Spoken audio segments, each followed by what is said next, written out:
too. Want to talk tonight with the two experts that we bring in on the Middle East, Hazem Bata and Christopher Hind. Gentlemen, good to have you here. Thank you. Hazem, the first question I want to ask you first, what does this say to the world, particularly the Muslim world, that the people of Egypt, they toppled an entire regime, an oppressive government, and they did it peacefully? Has to set an example for the world. Well, I have to tell you, I am just overwhelmed with pride right now. This was civil disobedience at its absolute finest. This will be a revolution by which future revolutions will be measured.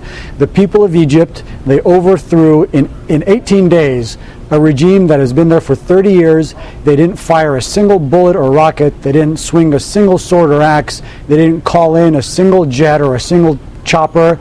You had Muslims and Christians protesting, eating, sleeping side by side. There was no violence on the part of the protesters. This was simply beautiful. People getting together, and through sheer willpower and determination. It was something to behold, wasn't it? It was Absolutely. just amazing. Yeah, Christopher, what has to happen between now and September, though, to ensure that a true democracy is elected?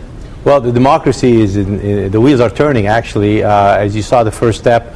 Now the military is stabilizing the country. They will continue to stabilize it until, of course, a free election is in progress. And I think you're going to see some tremendous results from the Egyptian people. Why the dramatic turnaround for Mubarak, or was it?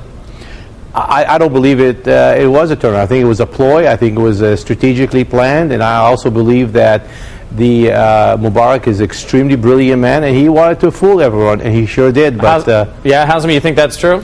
Well, I think partly this is his inner circle putting pressure on him to step down. We have to realize that while Mubarak may be at the top of this regime, there are many people around him keeping him in power, all of them military men. And I think they felt that if Mubarak does not step down, the military aid from the U.S. could be cut off, which would endanger their livelihood. So, go ahead. So out of a sense of self-preservation for those around him, they sort of insisted that he would step down. But again, this is purely speculation on my part. Christopher, the military already making a change. Haven't they lifted the police state that they've lived in for 17 years? I guess that's a great lesson learned, to see that now they already started to show the world that they're going in the right direction.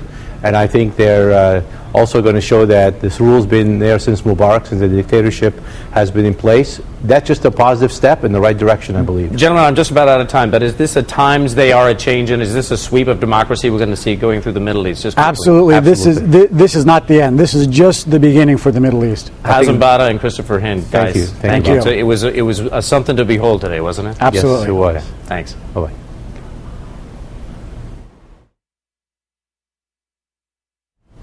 I was